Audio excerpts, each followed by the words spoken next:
We all want the best of both. Dessert without calories, luxury without expense. And how about security without passwords? With Okta, it's possible. We secure identity so you can safely use any technology. Okta, the world's identity company. The IKEA Business Network is now open for small businesses and entrepreneurs. Take your small business to the next level when you sign up for IKEA Business Network for free today at IKEA.com.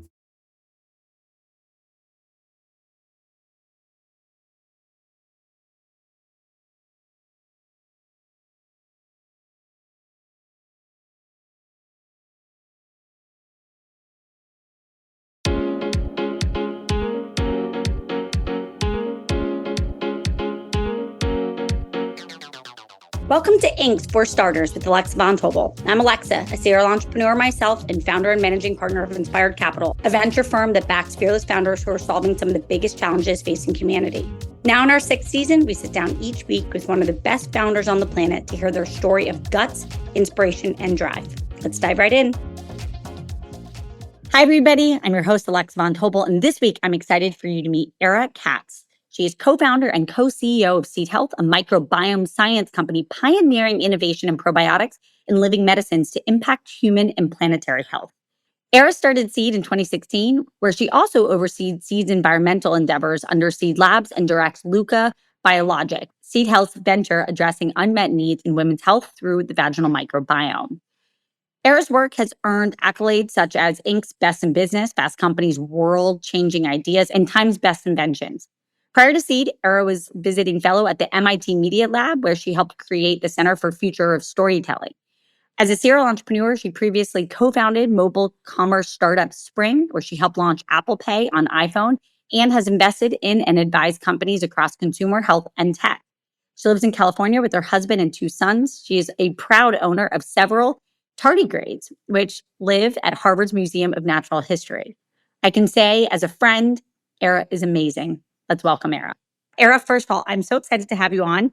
And I'm so thrilled to talk about the future of our health, where it's going. But let's start from the basics. Let's talk about Seed Health. Let's go back to the early days of 2016 and you launching this business. You're now 8+ years in. What was the aha moment? I love to say that there was one. And I wish I had one of those like beautiful stories where it was like, I was in my house and I realized there wasn't this and I wanted to invent something. And I think in a lot of ways, Seed was really like an ever revealing aha over the course of like my life. It's probably started in high school when my mom was diagnosed with pancreatic cancer. And that was my first kind of jumping off point in understanding how science was done and reading clinical trials and learning to read scientific papers. And I think that set off a lifelong, maybe aha moment that was more like an like over many, many, many years. And I also think there were 2 other inflection points. The second was having a miscarriage at my previous company, mobile commerce company, my last company that I co-founded.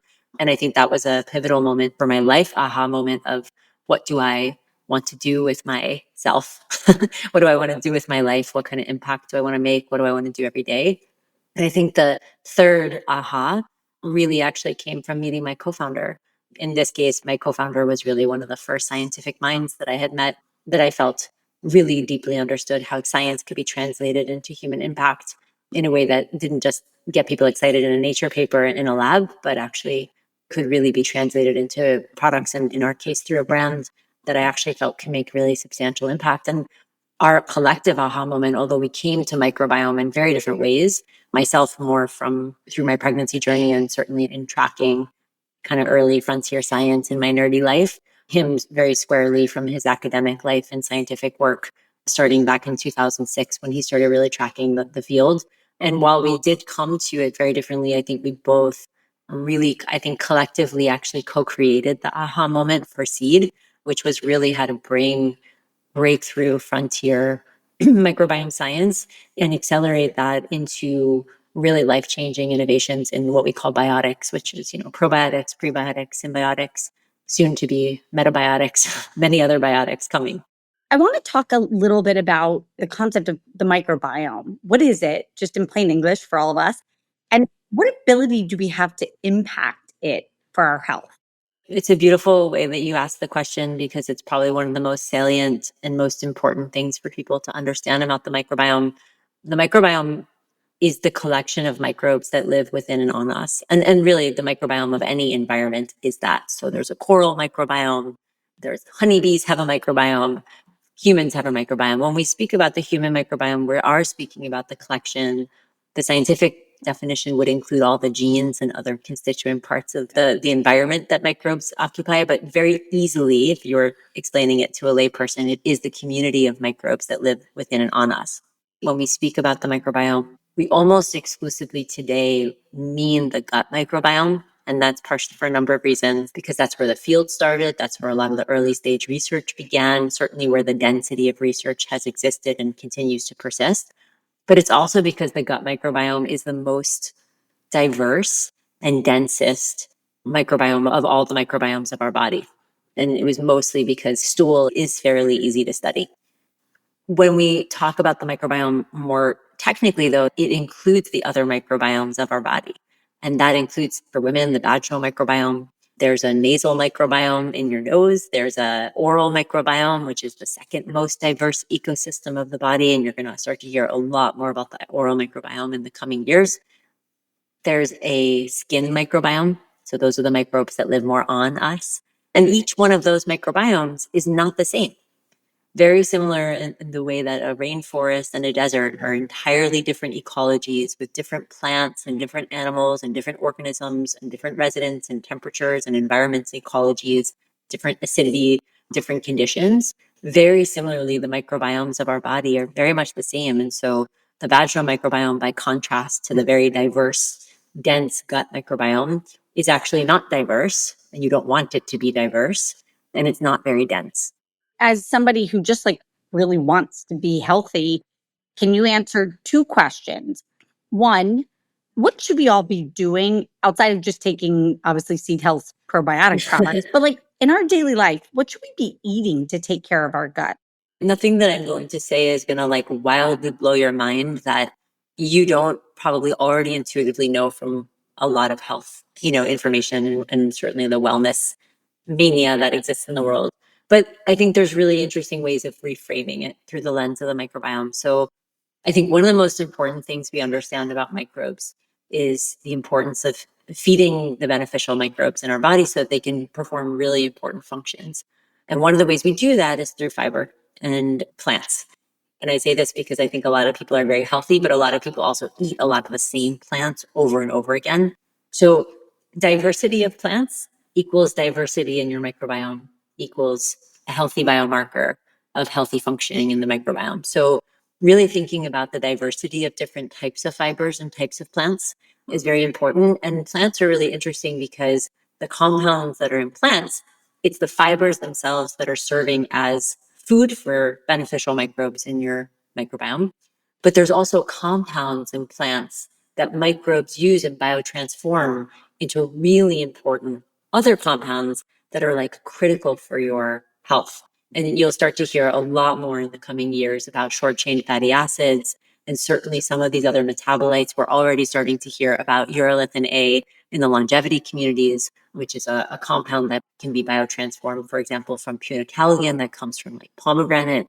And so we're already starting to see some of these things pop up, but fiber and the diversity of plants is very, very, very important. And of course, that's foods like garlic and artichokes, all the way to really any plant that is fiber dense. Of course, the cruciferous vegetables are very, very important. I always say, if you're eating broccoli, also make sure you're eating the stalks because that's incredibly good fiber.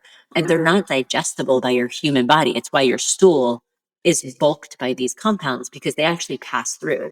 And while they're passing through, there are beneficial food for the good microbes that are obviously carrying all of these important biological functions. And then, after that, of course, there's really important long chain fatty acids, for example, that you would get from salmon or sardines, for example. And then there's nuts and seeds, each of which, again, you're getting some of those fibrous compounds and some of the other compounds that I mentioned, as well as really not just what you eat, but also what you don't eat. And so really processed foods and anything that's really carrying these heavy preservatives and emulsifiers. One of the interesting things, we work with a scientist who studies barrier. So a lot of it is not just what it does to your microbes, but the epithelial barrier. I'm sure you've heard about leaky gut, for example. everything from alcohol to like the emulsifiers and peanut butters and nut butters and, anything that has to hold things together that shouldn't be held together, which of course a lot of our processed foods use. Actually, when it gets broken down, it actually rips things apart. And one of the interesting things is that has a huge impact on our gut barrier. And so, the scientist that I'm mentioning has a really interesting theory that we may not even have peanut allergies as much as we actually have eaten and consumed too much peanut butter with these emulsifiers in it, such that when people are eating it, it's opening up the barrier, and therefore people are exposed to the antigens from peanuts in a way that they just never would have been had they just ate peanuts by themselves, because it's ripping the barrier and then exposing you to those compounds, which shows you that peanut allergies and some of these allergies may be a product of our food system and maybe not actually a product of just having an intolerance to the thing itself, which is just an interesting example. Let's talk a little bit about your probiotic solution. So you have built the fastest growing probiotic brand on the market. Wait for this, guys. You've seen revenue growth of more than 800% in the past 3 years. And shout out to some of my best friends in Ponte Vedra Beach, Florida. I was opening up their cabinets and there was just like seed health everywhere. And I was like, do you take this? I was like, I love the founder. She's amazing. What does it do for us? So I think you're referring to our adult gut product, which is DSO1, which is called DSO1 Daily Symbiotic. I can tell you a lot of really nerdy science things, but I think you're asking me the more like earthling way of thinking about DSO1 is that the way it was conceptualized was to say, if we were to make a probiotic, what would that look like and what would it need to do? And one of the things that, of course, we start with is really what people, I think, expect from probiotics, but I think we went a bit deeper from a scientific perspective, which is how do you use and provide strains that are able to, I think what a lot of people take probiotics for is, of course, like for pooping and for regularity and for digestion and digestive health in general. And so within DSO1, it was really conceptualized to be this kind of all-in-one symbiotic. It's probiotics and prebiotics with for benefits both in and beyond the gut.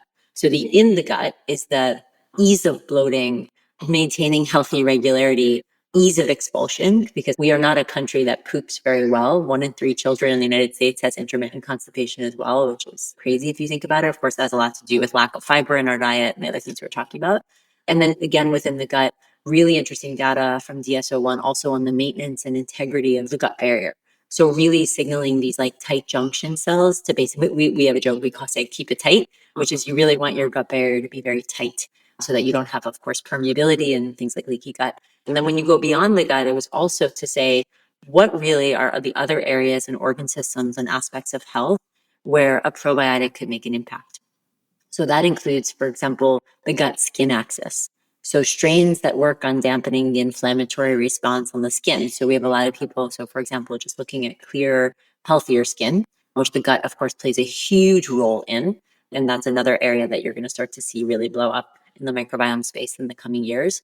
Looking at the gut liver axis as it relates to cardiovascular health. So the liver plays a big role in cholesterol and how cholesterol circulates or does not, recirculate in the body. So our strains that work on the gut liver axis prevent the reuptake of circulating cholesterol. So really bringing down and maintaining healthy levels of LDL as an example. And then of course, immune health. So looking at the gut immune function and how when you can preserve and support the healthy functioning of the gut, how does that impact a healthy functioning immune system? And so, very similar to the way like you think about a multivitamin, it was really conceptualized to be a 24 strains, one of the most robust formulations that have been created.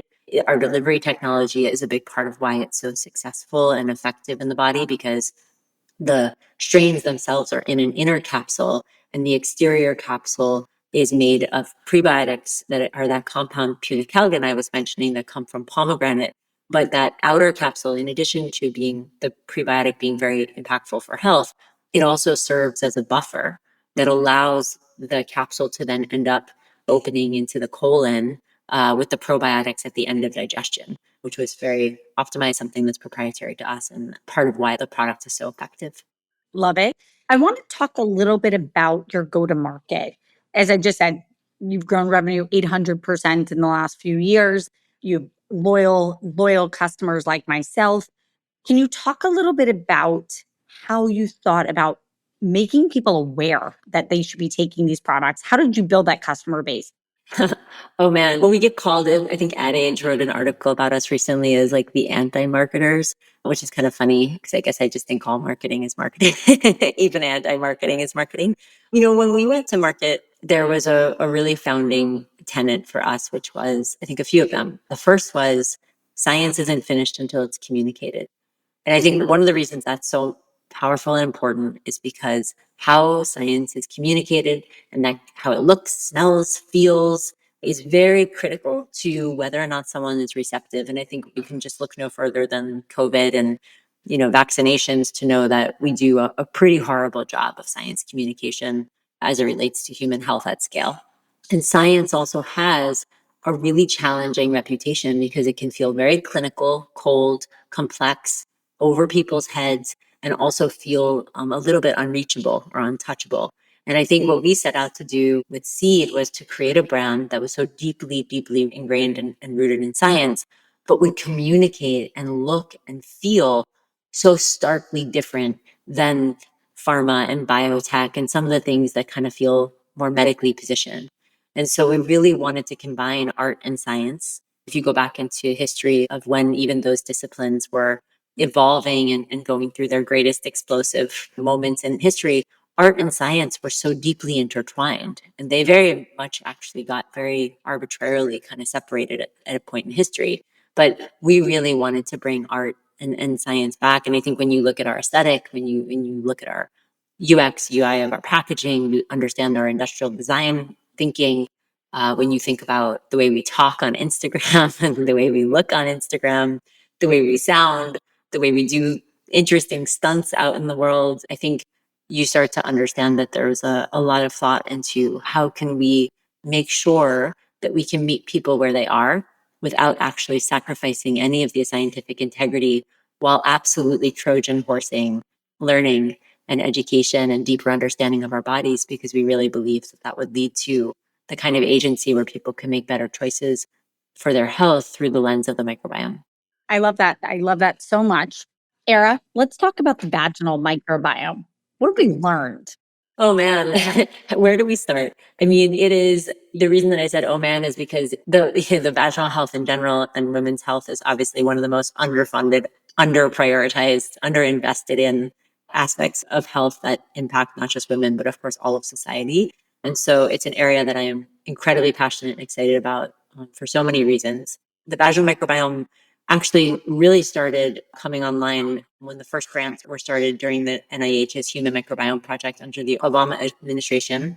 And one of the founding scientists of vaginal microbiome field is Dr. Jacques Rebel, who is our partner in crime in realizing the potential of the vaginal microbiome.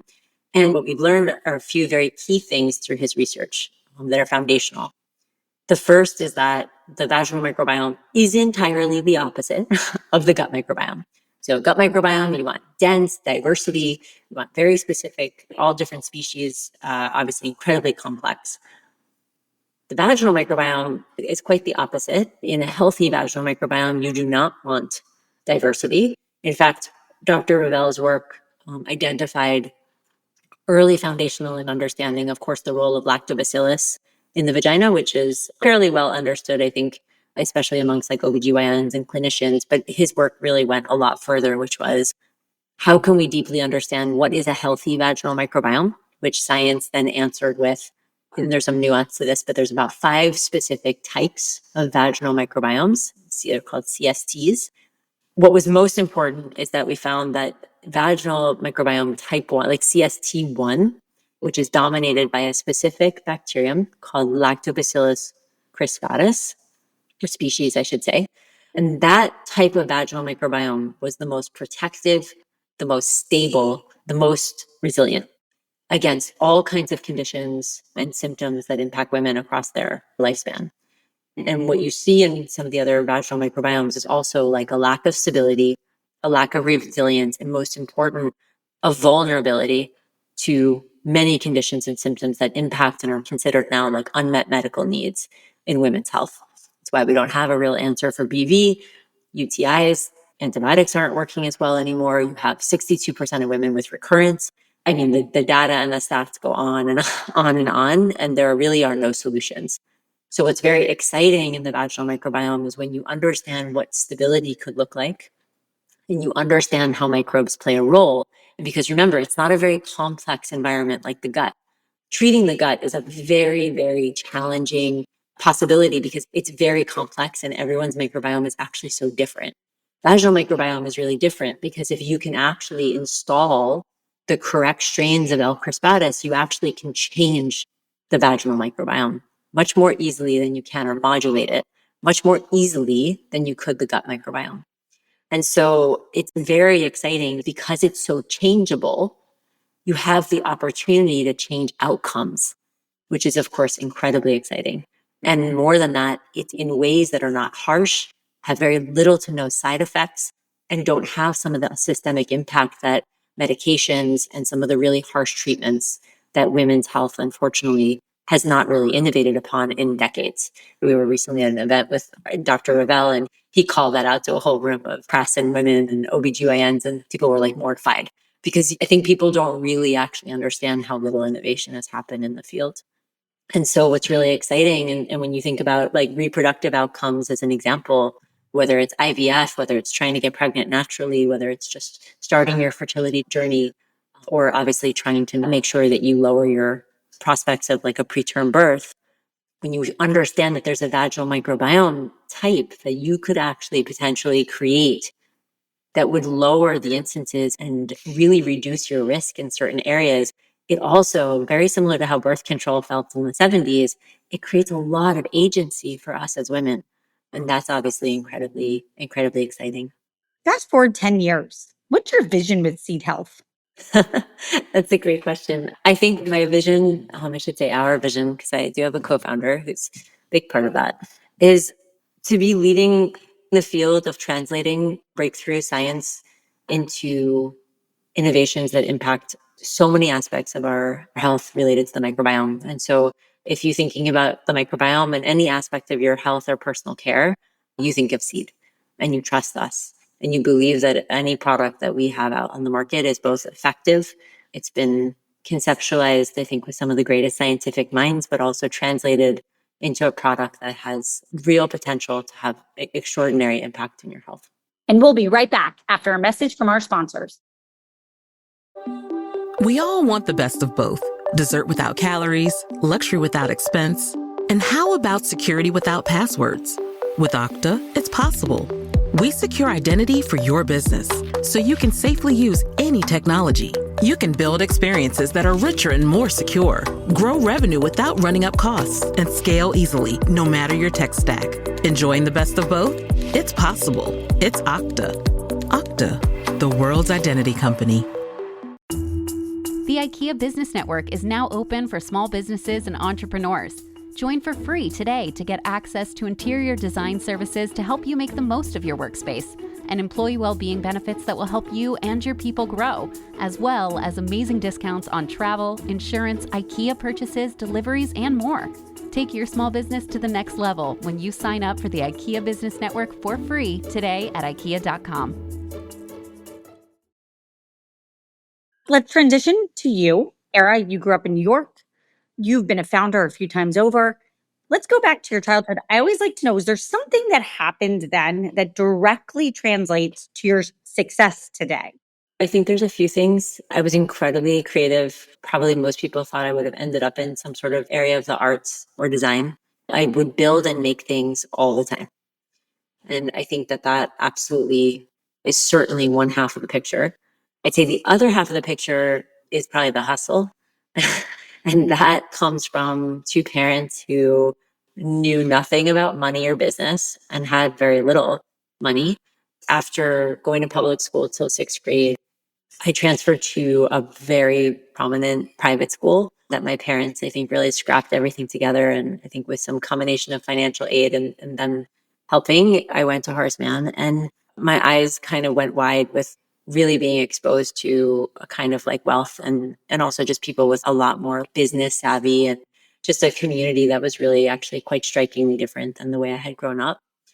And it wasn't that I wanted things by any stretch, but I did feel that I think with parents that didn't know a lot about money and that were always fighting about money. And it was such a tenuous part of my upbringing. I think I mostly just wanted to not have that be a part of my life in the long term. And it wasn't really about buying things. I think it actually had a lot to do with wanting a life that money was not a source of stress, but also really just like gave me this like crazy hustle of like, I just have to kind of figure shit out on my own. I started my first t-shirt business in fourth grade. It was for a rainforest organization, and I got to keep the margin after I made the donation. And that was my first business. And I was always, I mean, whether it was lemonade stands and putting them in very optimal places where I knew people were like, just really thinking, I guess I was a marketer from a very early age. I had this kind of creator brain and maker brain and loved technology. And at the same time, really got the hustle like super early. And I just was like, I just never want to feel this disempowered financially, which probably resonates with understanding who I'm saying that to. You're speaking to my heart right now, which is striving and hustle and financial wellness. So I love that. Let's talk a little bit about the fact that you are a serial entrepreneur. You built more than one company. And I often find some of the best entrepreneurs stay entrepreneurs. What do you feel like you've taken from your first business, which you co founded the mobile marketplace Spring and launched many other things in your life? What did you take each time that made you better?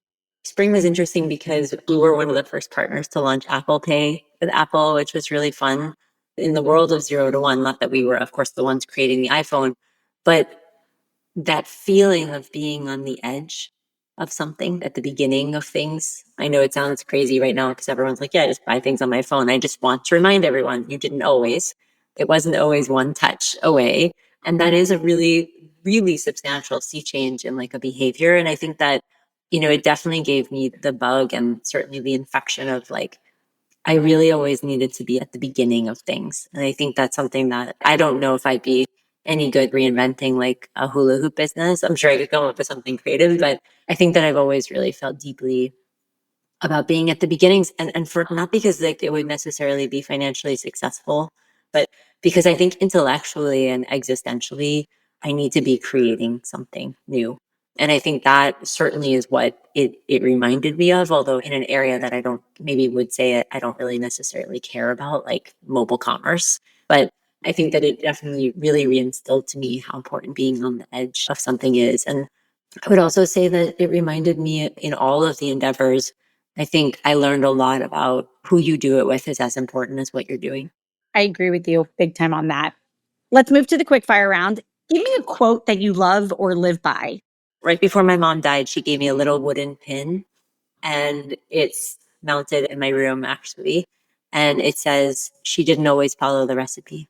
I love that so much. Oh my God. That's amazing. Is there a book that you've read that has left a massive impact on you of any kind, any type of book? There's so many inspiring books and things that I've read that I think influence different aspects of what I do. But I think there's a writer named Alan Levinovitz who's written a couple books. He wrote a book called Natural, and he wrote a book called The Gluten Lie. He's somebody who goes back into the history and the importance of a framework of questioning the things we just take to be true. And particularly like in the book Natural, he really goes into what would that even mean if that were a word that meant something. And when you really start to understand the science of things, and I always like to say, like, I'm such a proponent of living scientifically, which is not at odds with spirituality in any way. In fact, it's probably synonymous. It reminds me that we need to be creators of original thought, and we can't just believe things.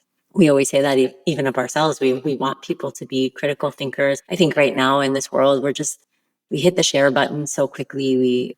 We're living in a real moment of groupthink. And it's a beautiful reminder that no systems change when you think the same way. And when you just take things at face value and you don't deeply go into things and understand and create and recreate. And as a parent, that's like all I want for my children is to teach them how to think. My last big question, quick fire round here, is what is an interview question you like to ask to get to know somebody, to get to the core of who they are? I asked them the last time that they cried. Wow. Tell me more. I like to know what moves people. I mean, I know that there's the whole tell me about a problem you solved and Elon Musk questions. And there's plenty of the like very famous interview questions, but I often ask people, what is the last time that they cried? And it's not maybe the most PC thing to do because not everyone's ready to be vulnerable that way, but it actually really shifts the energy of a conversation. I really like to know what moves people. I mean, I'm absolutely stealing that. I cry all the time. Yeah, me too. I cry on a daily basis. I tear up at least 2 to 3 times a day. It's a really good thing. I mean, like, you know, if we're not feeling, like, I'm not really sure what we're doing here. I'm just reflecting on how much I really enjoy crying. Yeah. It shifted the energy here. Ara, you're so special. And I feel as a woman incredibly grateful that you are on this mission, focusing on the microbiome, the vaginal biome, our health generally. And I just want to thank you so much for joining us today. Everybody out there, if you have not already checked out Seed Health, head to seed.com, SEED.com. And you can join us for a new episode next week of For Starters with Alex Von Tobel. Ara, we are rooting for you. You're incredible. Thank you for making me healthier as your friend. I'm so grateful. Thank you.